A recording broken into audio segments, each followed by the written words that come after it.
The Internet Mystery No One Can Solve, Cicada 3301.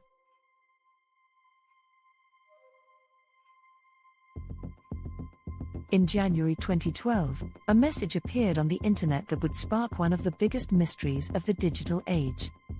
It read, "Hello. We are looking for highly intelligent individuals.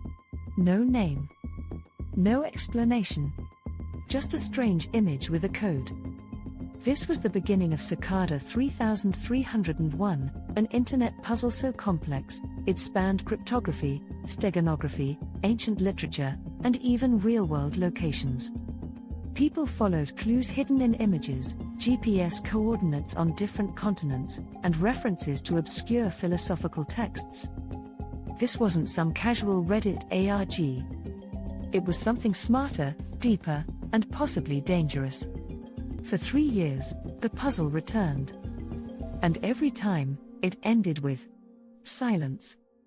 No prize. No announcement. Just vanishing into the void. Was it a recruitment tool for a government agency? A secret society? An elite hacker cult? Nobody knows. And if someone solved it, they've never spoken publicly. Cicada 3301 might be the greatest unsolved puzzle in internet history. And the creepiest part? They said they were looking for the best. Maybe they already found them.